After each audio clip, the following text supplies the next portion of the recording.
बोली सदगुरु श्री आशुतोष महाराज जी की जय, सियावर रामचंद्र महाराज जी की जय, सच्चे दरबार की जय। स्वामी रामकृष्ण परमहंस जी बहुत सुंदर कहते हैं। वो कहते हैं, बहते पानी के साथ, ध्यान से सुनिएगा, वो कहते हैं बहते पानी के साथ तो मुर्दे भी तैर लेते हैं, वो भी बह जाते हैं। बात कब है? जिंदा कौन है? जो पानी की विपरीत दिशा में बहता है, तैरता है, चलता है। जब मौसम अच्छा है, हमारे अनुकूल है, तब आकर यहाँ बैठकर इन विचारों को तो हर कोई सुन लेता है। बात कब है? जब हम विपरीत समय में यहाँ पहुँचते हैं, जो हमारे अनुकूल नहीं है, जो प्रतिकूल है। चाहे फिर वो अत्यधिक गर्मी हो, बरसात हो, सर्दी हो, कुछ भी। हमारे शास्त्र कहते हैं, राम कथा के 23 अधिकारी, जिनको सत्संगत अति प्यारी। प्रभु की कथा के, प्रभु के प्रेम के अधिकारी कौन है? किस पर होता है अधिकार? जैसे एक पुत्र है, पिता की संपत्ति पर पुत्र का अधिकार होता है। कहीं जाकर कहना नहीं पड़ता, किसी से पूछना नहीं पड़ता, जो उसके पिता का है वो उसे स्वतः ही मिल जाता है। तो कहते प्रभु की कथा, उसका जो सार है, जो प्रभु का प्रेम है, वो किसको मिलता है? जिनको सत्संगत अति प्यारी। प्यारी भी नहीं कहा, उन्होंने साथ में अति विशेषण लगा दिया, जिनको बहुत प्रेम है सत्संग से। कैसा सत्संग? प्रभु के विचार, ईश्वर के विचार, जिन विचारों के बिना ये मन कमजोर होता चला जाता है, जिन विचारों के बिना हमें दिशा नहीं दिखाई देती कि जाना कहाँ है, जिन विचारों के बिना ये समझ नहीं आता कि जीवन में क्या करना चाहिए और क्या नहीं करना चाहिए। हर इंसान अपने अपने तरीके से इस जीवन को जीता है, चलता है, लेकिन महापुरुष कहते हैं कुछ विशेष आत्माएं होती हैं जो प्रभु के विशेष प्रेम को अपनी ओर कर लेती हैं। जैसे एक बार क्या हुआ, नरेंद्र, हम सभी जानते हैं स्वामी विवेकानंद जी, जो स्वामी रामकृष्ण परमहंस जी के अति प्रिय शिष्य थे। एक पत्रकार था जो ठाकुर के पास आता था, और हैरानी की बात कि वो जब भी आता था, नरेंद्र ही उनके पास बैठे होते थे, हमेशा वही। तो उसके मन में ये बात आती है, ये विचार आता है कि यहाँ शिष्य तो और भी बहुत सारे हैं, नरेंद्र ही क्यों? जब बाकी शिष्यों से उसकी बात होती है तो उन सबके मन के अंदर भी यही प्रश्न था कि नरेंद्र ही क्यों, उसी को क्यों बिठाते हैं इतना, और किसी को क्यों नहीं बिठाते? हमारे साथ भी होता है ना ऐसा, ऐसा क्यों, वैसा क्यों, उसको क्यों, मुझे क्यों नहीं, बहुत सारे क्यों जीवन के अंदर है। अब क्या हुआ, उस पत्रकार से रहा नहीं जाता और वो ठाकुर से एक बार पूछ ही लेता है। वो कहता है, ठाकुर, यूं तो आपके बहुत से शिष्य हैं, लेकिन मैं जब भी आता हूं तो अक्सर मुझे नरेंद्र ही आपके पास बैठे मिलते हैं, ऐसा क्यों? तो स्वामी रामकृष्ण परमहंस जी क्या कहते हैं? वो कहते हैं, क्योंकि नरेंद्र वो एक ऐसा दीपक है, उसमें ऐसी संभावनाएं मुझे नजर आती हैं, वो ऐसा दीपक है, अगर एक बार वो रोशन हो गया तो वो सारी दुनिया को रोशन कर सकता है, उसके अंदर ऐसी संभावना है। और आगे चलकर हमें ये प्रत्यक्ष देखने को भी मिला। सोचिए कितनी बड़ी बात है। हम कहते हैं हमें प्रभु से प्रेम है, हमें गुरु से प्रेम है, लेकिन बात तो तब है जब वो भी इस अधिकार से कह पाए कि हाँ, तुम मेरे प्रेम को समझ पाए हो और मैं भी तुमसे उतना ही प्रेम करता हूं। हालांकि उसके प्रेम की कोई सीमा नहीं। हम ना दायरों में बांध सकते हैं, ना बातों में बांध सकते हैं। और हमारे जीवन के अंदर यही एक सबसे बड़ी समस्या रहती है कि जब महापुरुष आते हैं तो वो और हम जीव, साधारण मनुष्य, हमारे नजरिए में, हमारी सोच में, हमारी कार्यशैली में बहुत अंतर होता है। हम हमेशा नश्वरता को देखते हैं और उसी को पकड़ते हैं। ऐसो मूढ़ता या मन की, परिहर राम भक्ति सुर सरिता, आस करत ओस कणी। कैसी स्थिति है हमारे मन की? वो कहते मनुष्य भक्ति रूपी गंगा को छोड़कर किसे एकत्रित करता है? हम किसे बटोरने में लगे रहते हैं? रात को जो ओस के कण, ओस की बूंदी गिरती है, हम उसी को पाकर संतुष्ट हो जाते हैं। बस इतना है।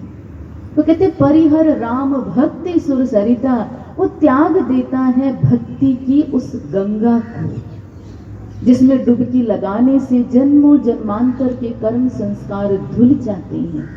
हम पवित्रता की ओर बढ़ पाते हैं। हमारा मन नश्वरता को ढूंढता है, तलाशता है और समझ भी वही आता है। लेकिन महापुरुष वो हमेशा इस प्रयास में रहते हैं कि किस प्रकार इसे उस शाश्वत का बोध करा दिया जाए, उस शाश्वत से जोड़ दिया जाए। और ये मनुष्य जो उस हीरे की तरह है, जो कीचड़ में है लेकिन अपने रूप को नहीं पहचान पा रहा, अपने अस्तित्व को नहीं पहचान पा रहा, किस प्रकार उस कीचड़ से इसको अलग कर दिया जाए, इसे साफ, पावन, पवित्र कर दिया जाए। उनकी दृष्टि हमेशा यही खोजती है, इसी ताक में रहती है।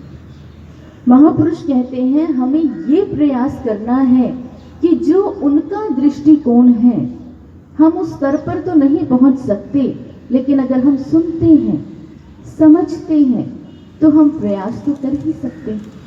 कर सकते हैं कि नहीं कर सकते? है ना? बोलिए मत, गर्दन भी हिला देंगे तो पता चल जाए। हमें निरंतर उस प्रयास की ओर बढ़ना है, क्योंकि हम प्रयत्नशील प्राणी हैं, प्रयासशील प्राणी हैं। कोशिश कर सकते हैं, सोच सकते हैं, विचार सकते हैं, नए कर्म कर सकते हैं। अधिकार है ये हमारे पास, प्रभु का दिया हुआ उपहार है ये हमारे पास, है ना? लेकिन हमारी स्थिति कैसे होती है? एक बार क्या हुआ, महावीर जी अपने शिष्यों को एक बहुत सुंदर बात सुनाते हैं, घटना सुनाते हैं। हम भी समझते हैं वो क्या सार हमें देना चाहते हैं। वो कहते हैं एक बार क्या हुआ, एक सुनार था और वो सुनार क्या कर रहा था, एक सोने का घड़ा उसके पास था और उस सोने के घड़े से वो सोने का मुकुट बना रहा था। अब घटना क्या घटती है, वहां 3 लोग खड़े थे। अब हम विचार करेंगे कि हम इन 3 में से कौन से हैं। वो 3 लोग उस सुनार को देख रहे हैं बड़े ध्यान से। पहला व्यक्ति जिसका वो घड़ा था और घड़े के साथ क्या हो रहा था, घड़ा टूट रहा था। तो जिसका वो घड़ा था उसे बहुत दुख हो रहा था, क्योंकि उसकी आंखों के सामने उसकी प्रिय वस्तु, उसका वो सोने का घड़ा टूट रहा था। अब दूसरा व्यक्ति वो था जिसे सोने का मुकुट चाहिए था।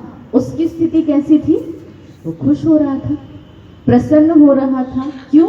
क्योंकि जो उसे चाहिए था उसका निर्माण हो रहा था, वो मुकुट तैयार हो रहा था और वो उसे देखकर बहुत खुश हो रहा था। अब तीसरा व्यक्ति जिसे ना घड़े से मतलब, ना मुकुट से मतलब, उसे सिर्फ सोना चाहिए, चाहे वो घड़ा हो चाहे वो मुकुट हो।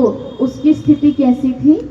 समभाव। उसे ना तो दुख है, उसे ना खुशी है, वो समभाव है। क्यों? क्योंकि उसे सिर्फ सोने से मतलब है, चाहे वो किसी भी रूप में उसे मिल जाए। सज्जनों, ठीक यही स्थिति हमारी होती है। हम अपने जीवन के इसी उतार चढ़ाव के अंदर कभी सुख तो कभी दुख, कभी अच्छा तो कभी बुरा, इसी के भीतर अपने सारे जीवन को लगा देते हैं, लेकिन जो एक समभाव होना चाहिए, जो जीवन के अंदर एक संतुलन होना चाहिए, उस स्तर पर हम पहुंच नहीं पाते हैं। लेकिन प्रयास तो कर सकते हैं। हमारी दृष्टि जो संसार के अंदर वस्तुओं को देखती है, अनुभव करती है, और जिसके कारण हमें सुख और दुख की अनुभूति होती है, ये दृष्टि, हमारा नजरिया, जरूरी नहीं कि हम जो देख पा रहे हैं वो सही ही हो। प्रभु यही तो हमें समझाते हैं, भगवान यही तो हमें समझाते हैं। आपने विध्वंस देखा, निर्माण देखा, कुछ घट रहा है, कुछ बढ़ रहा है, लेकिन वो जो शाश्वत सत्ता है जिसके कारण ये सब कुछ हो रहा है और जो सब में विद्यमान है, हम उसके साथ अगर जुड़कर रहते हैं तो हमें इन सब से ऊपर उठने का एक तरीका मिल जाता है। कितनी बार संसार में ऐसा होता है, हमें लगता है कि ये वस्तु सही है, कोई कहता है नहीं है। दो लोग आमने सामने खड़े हैं, वहां पर एक आकृति बनी है, एक कहता है ये 6 है जो इस तरफ खड़ा है, लेकिन जो इधर खड़ा है वो कहता है नहीं, ये तो 9 है। इधर से देखें तो 6 है, उधर से देखें तो 9 है। गलत कौन है दोनों में? कोई भी नहीं, सबका अपना अपना दृष्टिकोण है। लेकिन जो इन दोनों को समझता है वो कहेगा बहस का, झगड़े का तो विषय ही नहीं है। आप इधर आएंगे तो 6 है, उधर जाएंगे तो 9 है। यही तो जीवन का सार है। हम कहते हैं हमारे जीवन में इतनी समस्याएं हैं, सज्जनों, हमसे ज्यादा भी समस्याएं लोगों के जीवन में है। हम शिकायत ही क्यों करें, हम शुक्राना भी तो कर सकते हैं कि प्रभु आपने जो दे दिया लोगों के पास तो ये भी नहीं है। और हम ब्रह्म ज्ञानी साधक हैं, हम शिष्य हैं, हमें सद्गुरु ऐसे मिले हैं, लोग आज भी भटक रहे हैं। आप देखिए आपके सामने सड़क पे कितने लोग आते हैं, कितने जाते हैं, क्या सब यहाँ तक पहुंच पाते हैं? पता नहीं कि जीवन का एक ऐसा भी हिस्सा होता है, जीवन के अंदर एक समय ऐसा भी होना चाहिए, नहीं, उनको सिर्फ अपने आसपास जो दिख रहा है वो उसी में संतुष्ट है। लेकिन महाराज जी ने हमें वो दृष्टि दी है कि जो इन सब से बहुत ऊपर देख सकते हैं। हम कैसे उलझते हैं, ये बहुत छोटी छोटी सी घटनाएं हैं। और ये घटनाएं क्यों हम अक्सर सत्संग में सुनते हैं? कारण कि हम इन छोटी छोटी घटनाओं से जीवन के सार को समझते हैं। आप रामकृष्ण परमहंस जी ले लीजिए, कबीरदास जी ले लीजिए, उन्होंने अपने जीवन के अंदर जो अपने शिष्यों को उन्होंने संदेश दिया, उसमें कोई बहुत बड़े बड़े प्रकांड, वो विद्वान नहीं थे, कोई बहुत बड़े भाषण उन्होंने नहीं दिए, बहुत छोटी छोटी जीवन की बातें जिससे हम जीवन के सार को समझ पाए। कहते हैं कैसा होता है हमारे साथ, हमारे जीवन में ध्यान से सुनते हैं छोटी सी कहानी और समझने की कोशिश करते हैं। एक बार क्या हुआ, एक राजा था। वो राजा अपने मंत्री के साथ एक बार विचार विमर्श कर रहा था और उसमें चर्चा चल पड़ती है। वजीर, उसका मंत्री कहता है कि राजन, जरूरी नहीं कि जो हम हमेशा इन आंखों से देखें वो सही ही हो। संसार के अंदर बहुत बार आंखों देखा भी झूठ हो जाता है, जो हमें सही लगता है, और जो हमें लगता है कि ये झूठ है वो सत्य साबित हो जाता है। होता है कि नहीं होता? जैसे छोटा सा उदाहरण हम देखें, हम कहते हैं आसमान का रंग कैसा होता है? कैसा? नीला। बचपन से कैसा देखा? नीला। सारा जीवन नीला ही देखा। आप किसी वृद्ध व्यक्ति को ये कहें, किसी बुजुर्ग को कहें कि भाई देखो आसमान का रंग नीला है, तो कहेगा बिल्कुल है। आप कहें कि नहीं, नीला दिखता है लेकिन नीला नहीं है, वो कहेगा ऐसे कैसे? जिस व्यक्ति को विज्ञान की, साइंस की जरा भी जानकारी है वो कहेगा हमने ये सुना है कि आसमान का कोई रंग नहीं होता, गैसों की एक परत है, एक आवरण है जिसके कारण हमें नीला दिखता है। सही बात है। जिसे विज्ञान की जानकारी नहीं और सारा जीवन उसने नीला देखा है, वो आपकी बात को नहीं मानेगा। लेकिन साइंस स्टूडेंट बड़ी आसानी से मान जाएगा, थोड़ी सी जानकारी है, समझ जाएगा आपकी बात को। हमने आंखों से देखा तो नीला दिखा, लेकिन बात तो कुछ और है। बहुत बड़े बड़े ग्रह होते हैं, नक्षत्र होते हैं, उपग्रह होते हैं, हमें हमारी आंखों से दिखाई नहीं देते, हमें नहीं दिखते, लेकिन विज्ञान कहता है वो है। तो कैसे पता चले कि वो है? उसने एक यंत्र बना दिया, दूरदर्शी यंत्र बनाया, टेलीस्कोप बनाया, आप देख सकते हैं। आपने देखा, आपको पता चल गया और आपने कहा अरे वाह, हमें तो पता ही नहीं था ऐसा भी कुछ होता है। आंखों की सीमा से बहुत परे थे, लेकिन एक यंत्र के माध्यम से हमने उसे देख लिया। हमारे हाथों में बहुत से बैक्टीरियाज होते हैं। हम कहते भोजन करो तो हाथ धोकर करना चाहिए। क्यों करना चाहिए? कीटाणु है। लेकिन क्या दिखते हैं? बड़ा साफ दिखता है हमें तो अपना हाथ, लेकिन सूक्ष्मदर्शी यंत्र माइक्रोस्कोप से हम उन कीटाणुओं को, जीवाणुओं को देख सकते हैं। आंखों की सीमा से बहुत परे हैं, या आंखों में इतना सामर्थ्य नहीं कि हम उसे देख सकें, एक माध्यम से हमने देख लिया, समझ लिया और सबको बता दिया। आज मंत्री भी अपने राजा को ये समझाने की कोशिश कर रहा है कि राजन, जीवन में ऐसे बहुत से क्षण आते हैं जब ऐसी परिस्थिति पैदा हो जाती है जहां हमें लगता है जो हमने देखा वो सही है, लेकिन वो सही नहीं होता। उस समय विवेक से काम लेना चाहिए। मंत्री समझा रहा है, राजा कहता है नहीं, बात समझ नहीं आ रही, फिर कभी चर्चा करेंगे। दूसरी तरफ क्या होता है, जो राजा का नौकर था, उसके यहां कार्य करता था, वो राजा के कक्ष में उसकी ये सेवा थी, उसका ये कार्य था कि वो कक्ष को ठीक करता था, उसे साफ करता था। अब क्या होता है, जिस समय वो अपना सफाई कार्य कर रहा था, सब चीजों को ठीक कर रहा था, जैसे ही वो वहां चादर बिछाता है बिस्तर पर, उस पलंग पर, तो क्या होता है, जैसे ही उसने उसे छुआ तो उसे बड़ा अच्छा लगा। बड़ी मखमली चादर है, उसे बिछा रहा है और उसके मन के अंदर विचार क्या रहे हैं, इतनी अच्छी चादर है, यहां विश्राम करने पर कैसा लगता होगा, बड़े आनंद की अनुभूति होती होगी, सारे दिन की थकावट लेटते ही दूर हो जाती होगी। बहुत से विचार मन में चल रहे हैं।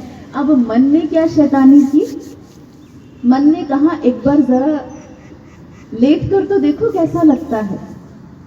क्या किया उस नौकर ने, उसके कार्यकर्ता ने, वो वहां लेट जाता है और जैसे ही उस बिस्तर पर लेटा तो उसे पता ही नहीं चला कि उसे नींद कब आई। अब दूसरी तरफ राजा कहता है, मंत्री समय तो बहुत हो गया, अब इस पर चर्चा फिर कभी करेंगे, अभी तुम भी अपने कक्ष में जाओ, मैं भी अपने कक्ष में जाता हूं। अब जैसे ही राजा अपने कक्ष में पहुंचा तो वहां क्या घटना घटी, नौकर तो सो चुका था और उसने देखा दूसरी तरफ रानी भी सोई हुई है। अब जैसे ही राजा ने ये दृश्य देखा, उसका गुस्सा 7वें आसमान पर। ये क्या है? अब उस समय उसे इतना क्रोध आता है इस घटना को देखकर, उसका मन करता है तलवार निकालूं, दोनों के सर धड़ से अलग कर। मन है, बहुत कुछ सोच लिया मन ने एक पल में, लेकिन उसे विचार आया, उसे बात याद आई अपने मंत्री की। मंत्री तो कहता है कि जरूरी नहीं जो आंखों से देखा है वो सत्य हो, अब इसको क्या कहेंगे। जाता है मंत्री के पास और उसे कहता है, चलो मेरे साथ, मैं तुम्हें दिखाता हूं, जो तुमने बात कही थी वो तुम्हें प्रत्यक्ष दिखाता हूं। मंत्री को लेकर आया, देखा, राजा कहता है अब क्या कहोगे। मंत्री ध्यान से देखता है और कहता है, राजन, बिना सत्य की तह तक गए हुए, बिना घटना को समझे किसी निर्णय पर नहीं पहुंचना चाहिए, विवेक का इस्तेमाल करना चाहिए। राजा हालांकि सुनने की स्थिति में नहीं था, लेकिन मंत्री के कहने पर वो मान जाता। अब मंत्री ने क्या किया, दूसरे कक्ष में राजा को छुपा दिया और नौकर के पास जाता है और उसे धीरे से उठाता है और साथ ही उसके मुंह को बंद कर देता है कि कहीं नौकर चिल्ला ना पड़े, आवाज ना हो जाए। अब जैसे ही मंत्री ने नौकर को उठाया, नौकर की आंख खुली तो उसकी स्थिति बहुत बुरी, थर थर कांप रहा है। जैसे ही मंत्री को देखा, उसे समझ नहीं आ रहा क्या कहे, उसे चुपचाप उस कक्ष में ले गया जहां पर राजा था। मंत्री ने पूछा कि तुम यहाँ क्या कर रहे हो? तो नौकर ने दोनों हाथ जोड़ते हुए बहुत क्षमा मांगी। उसने कहा, मुझे क्षमा कर दीजिए, मेरा कोई दोष नहीं है। मैं तो यहाँ आया, जैसे ही मैं यहाँ आया, मैं अपना कार्य कर रहा था, मन में ऐसे विचार उठे, मैं विश्राम करने लगा और मुझे पता ही नहीं चला मुझे कब नींद आ गई, मुझे क्षमा कर दीजिए। मंत्री कहता है, ठीक है, ये बात किसी और को मत बताना, अब तुम जाओ। नौकर चला जाता है। अब उसके बाद मंत्री फिर उस कक्ष में पहुंचता है और रानी को उठाता है और कहता है, रानी, महारानी, राजन कहाँ पर है? तो रानी जब नींद से उठती है तो कहती है, अरे मंत्री, तुम यहाँ क्या कर रहे हो? बहुत रात हो चुकी है। और राजन, पता नहीं, जब मैं इस कक्ष में आई तो वो ऊपर तक चादर तान कर सोए हुए थे। मैंने जगाना उचित नहीं समझा कि पूरे दिन की थकावट हो गई, थक गए होंगे और नींद आ गई और मैं भी यहाँ पर सो गई।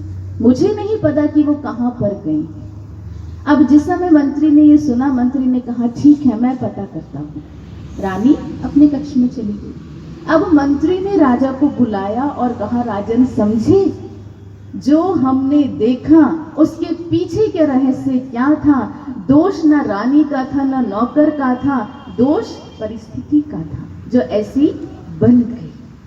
राजा को बात सारी समझ आई और राजा कहता है, सच में मंत्री, अगर आज तुम नहीं होते तो कितना बड़ा अनर्थ हो जाता। हमारे साथ भी तो यही होता है। जिस समय हम किसी भी घटना को देखते हैं, सज्जनों, ये जो कहानी है ना, ये जो बात है, ये हम सबके जीवन में कितनी बार घटित होती है, एक बार नहीं। और जो सत्संग में आने का जो हमारा तात्पर्य है, उद्देश्य है, वो यही तो है। हमारे जीवन के अंदर जहां जहां कुछ ना कुछ अनर्थ होने की संभावना पैदा होती है, हम उन परिस्थितियों को समझना सीखें और कभी बने तो हम उससे निकल पाए। सत्संग का मतलब क्या है? हम सत्संग सुनते क्यों हैं? क्योंकि हमारा जीवन सुंदर बन जाए। वो तभी तो बनेगा जब हम उसके विचारों को जीवन में धारण करने की कोशिश करेंगे। हमारे अंदर नहीं है मीरा, शबरी, ध्रुव, भक्तों जैसे भाव, नहीं है। हम अपने रोजमर्रा की जिंदगी से कुछ समय निकाल पाते हैं, थोड़ा समय निकाल पाते हैं, थोड़ी साधना कर लेते हैं, थोड़ा सत्संग सुन लेते हैं, थोड़ी सेवा कर लेते हैं। जिम्मेदारियां भी तो निभानी है। लेकिन महाराज श्री ने कभी ये नहीं कहा कि आप सब कुछ छोड़कर बस यही करो, नहीं, कभी नहीं कहा।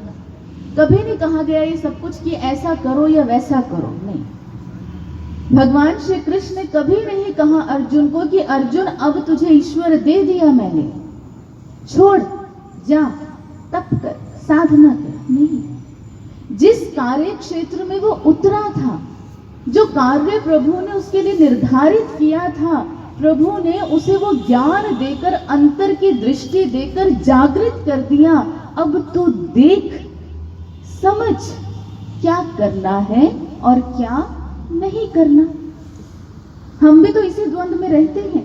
कबीरदास जी ने क्यों कहा, चलती चक्की देख के दिया कबीरा रोए, दो पाटन के बीच में साबुत बचा ना कोई। कितनी बार सुना होगा हमने। वो दो पाटों की चक्की है, हम उसके अंदर दाने डाल रहे हैं, उसे घुमा रहे हैं, चल रही है, पिस रहे हैं। कितनी साधारण सी बात, लेकिन अर्थ कितना गूढ़ है। कौन से हैं ये दो पार्ट जिसमें हम सारी जिंदगी पिसते हैं? चाहे उसे सुख दुख कह लो, चाहे लाभ हानि कह लो, चाहे अच्छा बुरा कह लो, चाहे जय पराजय कह लो, कुछ भी कह लो। इसी में तो पिसते हैं। एक क्षण में मन कितना प्रसन्न और दूसरे क्षण में इतने अवसाद में इतना दुख कि उसकी कोई सीमा ही नहीं। एक क्षण में ऐसा लगता है कि सारी दुनिया की खुशियां मिल गई और दूसरे क्षण में ऐसा लगता है कि भाई सब कुछ ही छिन गया, अब तो कुछ बचा ही नहीं, अब जीवन जिए तो क्यों जिए। इन्हीं बातों में तो पिस रहे हैं। लेकिन क्या कहा उन्होंने आगे? उन्होंने हमें इस ज्ञान से जोड़ते हुए समझाया, चक्की चले तो चलन नहीं। आते हैं जाते हैं, सुख दुख ये तो जीवन का सार है। जीवन है तो ये रहेंगे, कर्म संस्कार है तो भोगने हैं ना। चक्की चले तो चलन दे, तो काहे को रोए, लगे रहो तुम कील से, गाल ना बाका हुए। हमें वो तरीका मिल गया, वो ज्ञान मिल गया। अब इस कील के साथ लगे रहो। उस छेद के अंदर उस कील से जितने दाने लगे हैं वो नहीं पिसते, सारे पिस जाएंगे, वो हमेशा सुरक्षित रहते हैं। तो हमें भी तो उस कील के साथ हमेशा लगकर रहना है, प्रयास करते रहना है, रुकना नहीं है। देखो, किसी भी अच्छी चीज को पाने में बहुत मेहनत लगती है। हम कहते हैं ना, हमने 2 दिन सत्संग सुना, 3 दिन सुना, कथा सुनी, कुछ महीने सुन लिया सत्संग, में ज्ञान मिल गया, हमें आज का समय दिख रहा है। लेकिन इस ज्ञान तक पहुंचने के लिए जो हमारी जन्मों जन्मों की प्रार्थनाएं हैं, जन्मों जन्मों का जो प्रयास है, वो हमें दिख नहीं रहा। कोई भी चीज सहज नहीं मिलती, आसानी से नहीं मिलती। हमें कोई धनी व्यक्ति नजर आता है, बहुत अमीर है, हम कहते हैं इसके पास इतना कुछ है, अपने आप मिल गया ऐसे तो नहीं। पिछले जन्मों के ऐसे कर्म है कि ये वस्तु इस जन्म में आसानी से मिल गई। ये सिलसिला चलता ही रहेगा। समझने वाली बात सिर्फ इतनी है, समय परिस्थिति कैसी भी हो, कुछ भी हो, हमें उस कील के साथ लगे रहना है। बाहरी दृष्टि की तो सीमाएं हैं, पता नहीं क्या देख पाए, क्या समझ पाए, लेकिन अंतर्दृष्टि के साथ जरूर जुड़ के रहना है। अंतर से जुड़े हैं तो बाहर के अपने आप पावन हो जाते हैं, बाहर पवित्रता आनी शुरू होती है, बाहर की चीजें साफ दिखने लगती हैं। जैसे एक व्यक्ति है जिसकी नजर कमजोर हो रही है, पास का भी ठीक से नहीं दिखता, दूर का भी ठीक से नहीं दिखता, तो क्या करते हैं हम? कहाँ जाते हैं? जिसे आंखों की रोशनी का ज्ञान है, हम वहां जाते हैं, अपनी आंखें टेस्ट कराते हैं। वो बहुत सारे लेंसेज लगा लगा के देखते हैं, है ना, एक ही बारी में नहीं, या सिर्फ आपकी आंखों को देखकर नहीं बता दिए क्या समस्या है, वो आपको कुछ पढ़ने को कहेंगे, फिर एक लेंस लगाएंगे, अब ठीक दिखा कि नहीं दिखा, फिर क्या होता है? दिख गया तो ठीक है, नहीं दिखा तो आप कहते जी नहीं, अभी भी थोड़ा सा तो धुंधला है, फिर वो कुछ और दूसरा लेंस लगाएंगे, 2 लगाएंगे, उसको हटाएंगे, करते करते उस निष्कर्ष पे पहुंचते हैं, अब साफ दिख रहा है कि नहीं। जब आपको लगेगा, आप बताओगे कि हाँ अब बिल्कुल साफ है, और जिस जगह पर जाकर आपको वो साफ दिखना शुरू हुआ, वो बताएंगे ये आपके चश्मे का नंबर है, अब आप इसकी सहायता से सब कुछ साफ देख सकते हैं। ऐसे ही होता है ना।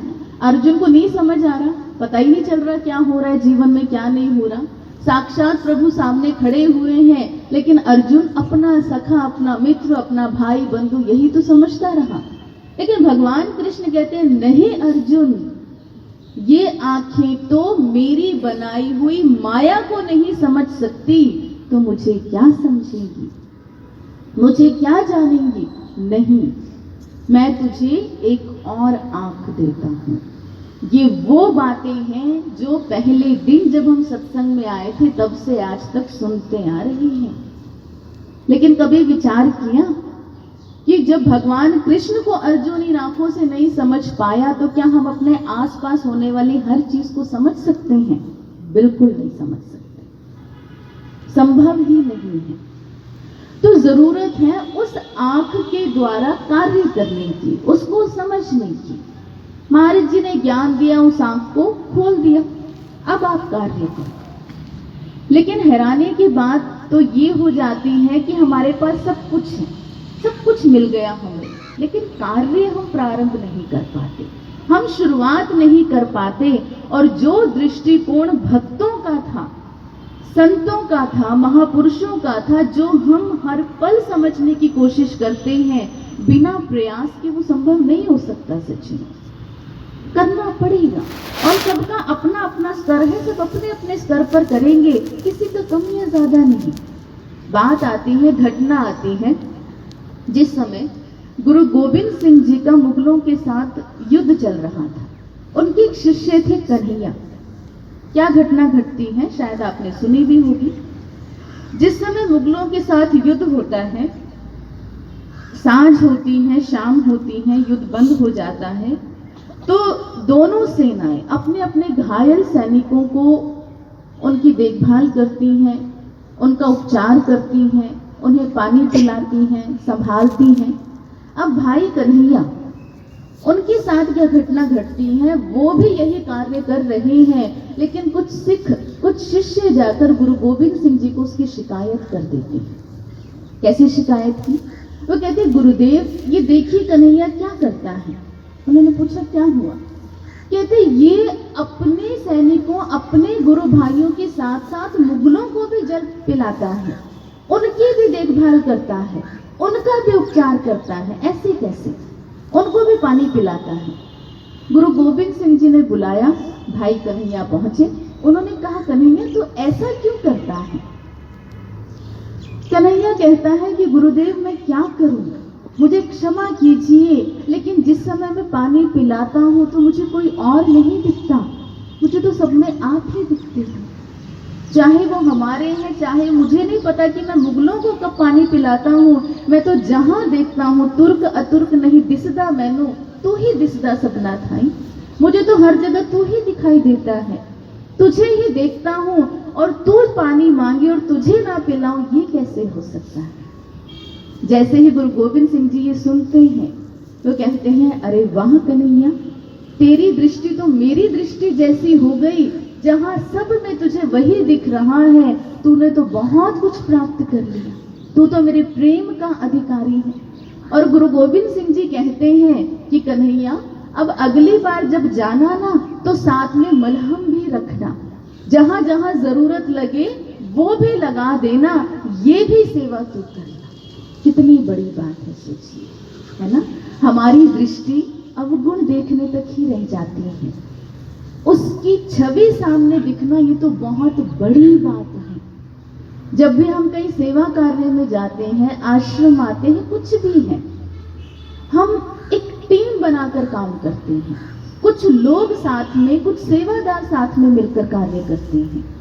लेकिन उस समय हमारे साथ यही सबसे बड़ी समस्या हो जाती है, जहां हमारे मन में ये भाव आ जाता है कि इसको ये काम ठीक से करना नहीं आता, इससे नहीं हो पा रहा।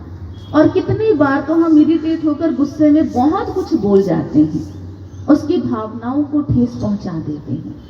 आपने कभी सुना, कभी अपना अनुभव या किसी से भी कभी सुना हो कि महर्षि ने किसी को कहा कि नहीं तू ये काम नहीं कर सकता, ना तुझसे ये नहीं होगा? कभी सुना ऐसा? कभी कहीं किसी से भी? इतना समय हो गया हमें, कभी नहीं। जिससे भी सुना यही सुना कि हमें सामर्थ्य नहीं, लेकिन महाराज जी ने हमेशा क्या कहा? तू कर सकता है। और पता नहीं कैसा करके आए, जब गए तो महाराज जी इतने उत्साहित, अरे वाह तूने तो बड़ा अच्छा कर दिया, जिसको सत्संग सुनाने की सेवा, तूने तो बड़ा अच्छा सत्संग सुना दिया। ये महाराज जी हैं, वो गुण देखते हैं और हम अब गुणों तक सीमित रह जाते हैं। ये हमारे मन का स्वभाव है जो समझने की जरूरत है। महात्मा बुद्ध जी के शिष्य हुए हैं आनंद, सब जानते हैं उनके विषय में। जो जो बुद्ध कहते थे बाद में शिष्य आनंद से समझते थे, क्योंकि आनंद को एज इट इज सब कुछ याद रहता था कि बुद्ध ने क्या कहा, और सिर्फ याद नहीं रहता था, वो आचरण में उतारते थे उसे। क्या होता है, एक बार आनंद एक मार्ग से जा रहे थे, जब उस रास्ते से जाते हैं तो उन्हें प्यास लगती है, उन्होंने देखा एक जगह पर कुछ स्त्रियां हैं, कुछ कन्याएं हैं जो पानी भर रही हैं। वो जाते हैं और एक कन्या से कहते हैं, क्या आप मुझे पानी पिला देंगी? तो वो कन्या कहती है कि मुझे क्षमा कीजिए, मैं आपको पानी नहीं पिला सकती। आनंद ने कहा, क्यों? वो कहती है, क्योंकि मैं अछूत हूं, आपको पानी पिला दूंगी तो मुझे पाप लगेगा। आनंद सत्संग सुनाते हैं तो कहते हैं, ऐसा कुछ नहीं होता। बुद्ध कहते हैं, सब में ईश्वर का वास है, सबके अंदर प्रभु का वास है, कोई अछूत नहीं होता। बहुत सत्संग सुनाया, वो पानी पिला देती है।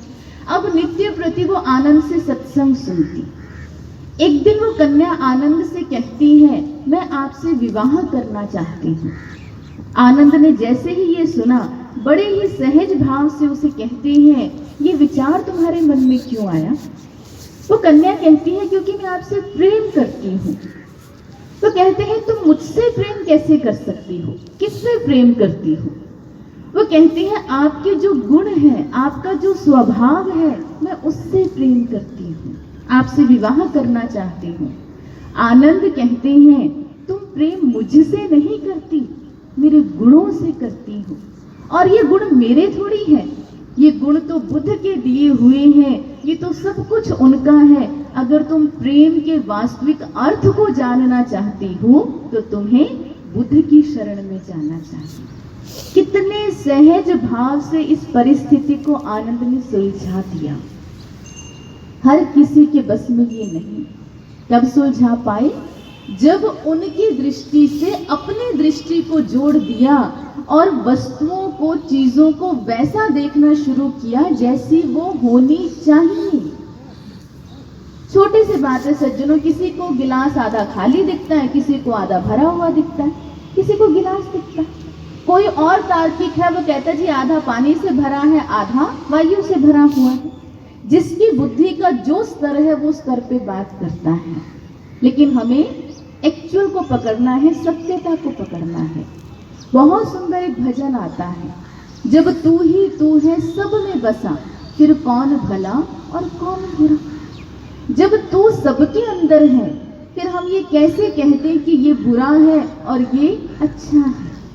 आप ये भी कभी जज करना, सोचना, आज जिस परिस्थिति में मनुष्य बुरा है हमारे लिए, कुछ समय के बाद जब हम थोड़ा और ऊंचे स्तर पर पहुंचते हैं, हम उन बातों पर हंसते हैं। बताओ, इतनी सी बात थी मैं नहीं समझ पाया, सिर्फ ये बात थी मैं नहीं समझ पाई, और क्या से क्या हो गया, बात तो कुछ थी ही नहीं, सिर्फ समझ का फर्क था। बीच की समझ ठीक हो गई, सब अपने आप ठीक हो गया। काश हमने ऐसा नहीं किया होता, काश ये नहीं हुआ होता। इसलिए सज्जनों, हालांकि हमारी दृष्टि में भी इतनी क्षमता नहीं कि हम सब जगह उसको देख पाए, हर वस्तु में उसका दीदार कर पाए। चैतन्य महाप्रभु के विषय में तो कहा जाता है कि जिस समय वो आसमान में काले बादल देखते थे, वो दौड़ पड़ते थे उनके पीछे, हाँ कृष्ण करते हुए कि मेरी शाम है। हमें अभी ऐसा एहसास, ऐसा आभास नहीं हुआ, लेकिन प्रयास करना है। ये प्रार्थना की महाराज जी, इस प्रकृति का कण कण, इस प्रकृति की हर वस्तु आपके द्वारा निर्मित है, आपका वास है हर कण में। हम कहते हैं निर्जीव है ये वस्तु, लेकिन प्रभु का एक अंश तो उसमें भी विद्यमान होता है। सब जगह ईश्वर का वास है, हमें एहसास नहीं होता, लेकिन आप हैं। हमारे किसी कर्म से, हमारी वाणी से, किसी भी तरीके से कहीं पर किसी को भी हम नुकसान ना पहुंचाएं। हम अगर अच्छा नहीं कर पा रहे तो हम बुरा भी नहीं करें, ऐसा प्रयास हमें अपना करना है। सुनी होगी ना आपने राजा जनक जी की कहानी।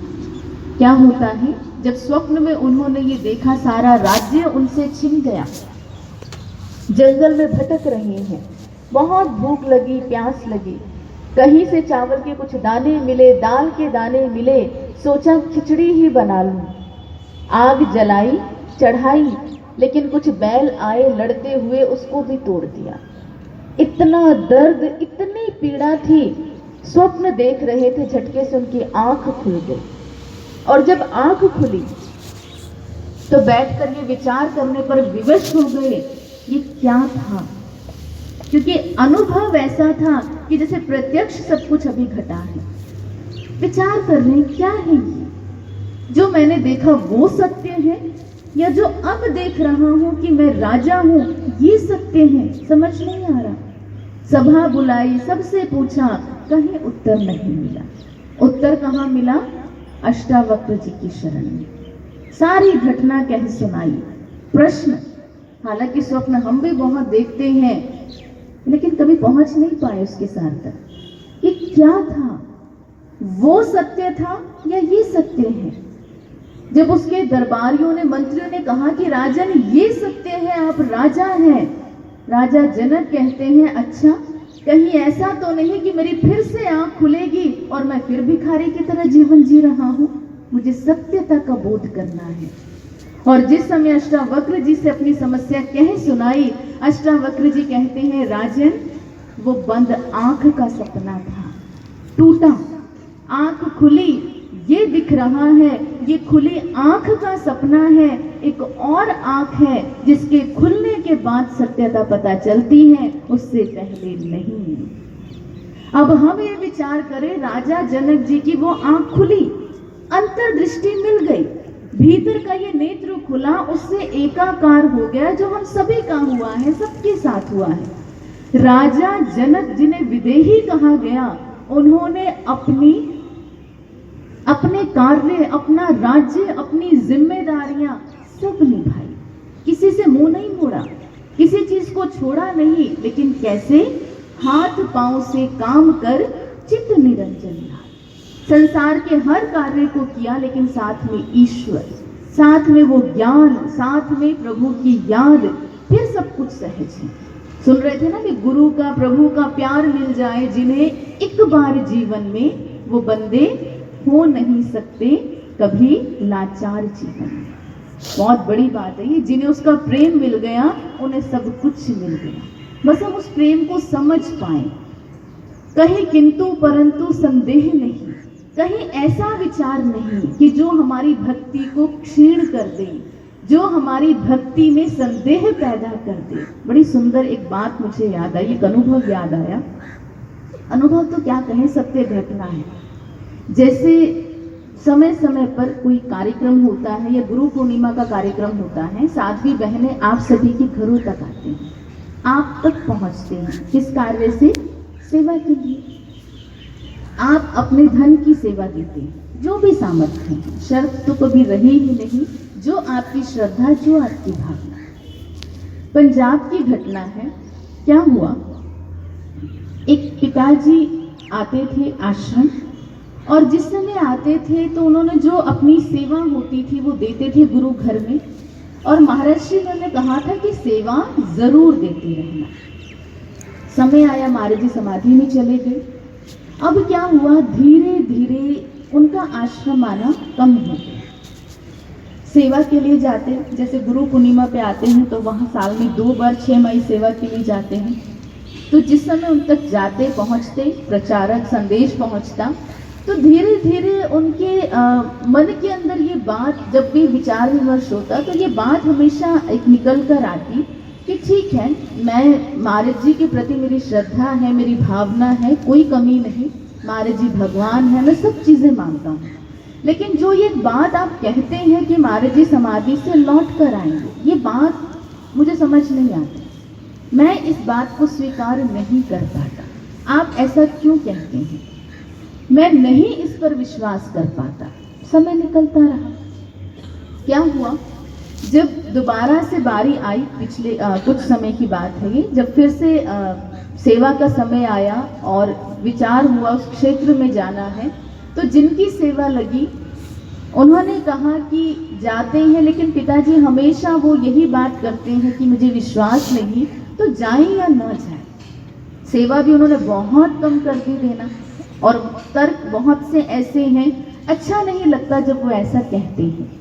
लेकिन फिर एक विचार निकल कर आया कि नहीं, सेवा के लिए तो चलते हैं, हालचाल पूछ लेंगे, मिल लेंगे, चलते हैं। तो जिस समय वहां पहुंचे, स्वामी जी पहुंचे, उनसे मिले तो कहा कि पिताजी सेवा के लिए आए हैं, बताएं आप सेवा करेंगे कैसे हैं। उन्होंने कहा ठीक है। उन्हें बिठाया और जाते हैं अंदर और एक बैग लेकर आते हैं और आकर स्वामी जी के सामने वो सारा खाली कर देते हैं। स्वामी जी ने जैसे ही देखा उन्होंने कहा पिताजी कितना होगा ये? उन्होंने कहा ये लगभग 1 से 1.5 लाख है। स्वामी जी ने कहा अच्छा, तो पिताजी आप अपनी सेवा बता दीजिए, कितनी सेवा आपने करनी है। तो पिताजी ने कहा, उन भाई साहब ने कहा कि देखिए मैंने तो जो था लाके आपके सामने रख दिया, आपको जितनी सेवा लेनी है आप ले लो। स्वामी जी कहते पिताजी ऐसे नहीं होता, आपकी जो श्रद्धा है आप उतना दे दीजिए। लेकिन वो अपने बात पर डटे रहे, टिके रहे कि नहीं, जितना आपको लेना है आप ले लीजिए। अब समस्या का कोई समाधान ही नहीं निकल रहा। वो कह रहे हैं आप अपनी श्रद्धा से दे दीजिए, वो कहते नहीं जो आपको लेना ले लीजिए। अब क्या करें? अब स्वामी जी साधना में बैठे, ध्यान में बैठे, क्योंकि और तो हमारे पास कोई जरिया है ही नहीं। सारी समस्याओं का समाधान क्या है? साधना। साधना में बैठे महाराज जी से प्रार्थना की कि महाराज जी समस्या गंभीर है, क्या करना चाहिए। जो भी उनके भाव थे महाराज जी के समक्ष रखे। अब जिस समय वो ध्यान से उठे, उन्होंने कहा पिताजी काम कीजिए, आप इसमें से 11,000 की सेवा दे दीजिए। अब जैसे ही ये कहा तो वो पिताजी फूट फूट कर रोने लगे। स्वामी जी कहते हैं मैंने तो पहले ही कहा था ये श्रद्धा का विषय है, ये ज्यादा है, जो आपकी श्रद्धा इच्छा वो दे दीजिए अगर ये आपको ज्यादा लग रहा है। वो पिताजी कहते नहीं, रोने का कारण ये नहीं है। तो कहते फिर? कहते रोने का कारण तो कुछ और है। जब जब भी मेरे पास ये संदेश आता था कि सेवा के लिए आएंगे, तो मेरे मन के अंदर हमेशा यही विचार आता कि ये कह तो रहे हैं लेकिन मेरा विश्वास नहीं कि महाराज जी आएंगे। और कितनी बार इस पर चर्चा है। इस बार जब मुझे ये संदेश मिला कि सेवा के लिए आना है, तो मैंने महाराज जी के स्वरूप के सामने जाकर एक ही बात कही कि महाराज जी आप अंतर्यामी, आप सद्गुरु, आप पूर्ण, आप सब कुछ हैं, लेकिन मेरा विश्वास नहीं बन पा रहा। कैसे विश्वास करूं? तो महाराज जी कल जब ये सेवा के लिए आएंगे, अगर इन्होंने पूरे 11,000 रुपए की सेवा मांगी, एक भी कम और एक भी ज्यादा नहीं, अगर 11 की सेवा मांगी तो मैं समझ जाऊंगा कि हाँ आप सब सुनते हैं और मेरी समस्या का निवारण है, समाधान है और आप समाधि से लौट कर आएंगे। लेकिन अगर कहीं भी कम ज्यादा हुआ तो ये विश्वास नहीं बनेगा, टूट जाएगा सब कुछ। और मैं हैरान हूं कि मैंने सब आपके सामने लाके रख दिया, आपने मांगे भी तो पूरे 11, ना कम ना ज्यादा। क्या कहेंगे? ये महाराज जी तो हैं, ये कौन कर सकता है, ये कोई और नहीं कर सकता। इसलिए सज्जनों, जब बाहर की दृष्टि से कुछ समझ ना आए तो क्या करें? क्या करें? साधना। बाहर के नेत्र बंद और अंदर के नेत्र पर कार्य करें, है ना। वो ज्ञान दिया ही महाराज जी ने इसलिए है, अंदर का अंधकार मिटे, समझ पाए।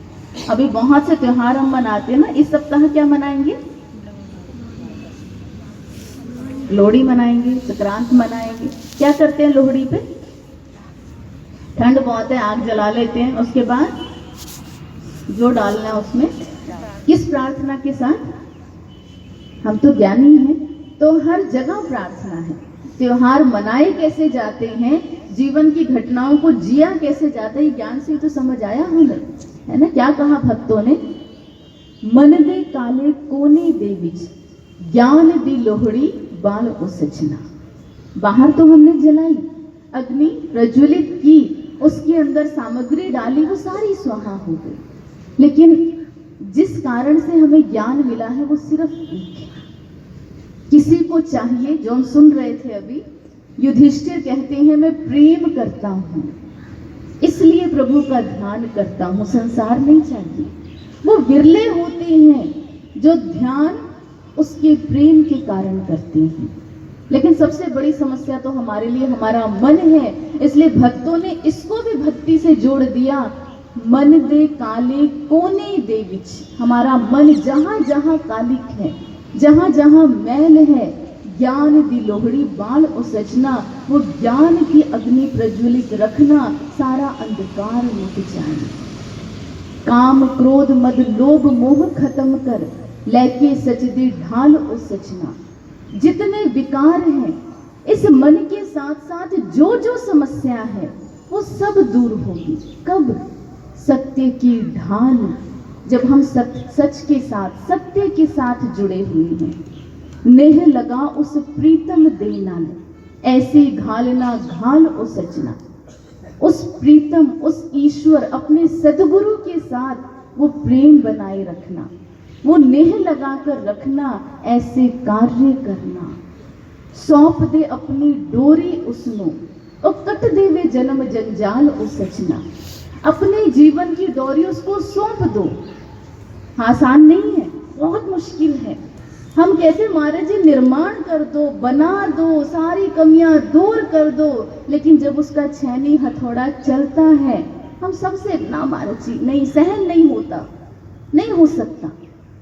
सौंप दोगे तो वो जैसा बनाना चाहता है वो बना दे, किंतु परंतु नहीं, ये प्रयास हमने करना। वो कट दे वे जन्म जंजाल और सजना, वो जन्मों जन्मों की समस्याएं सब दूर कर देगा।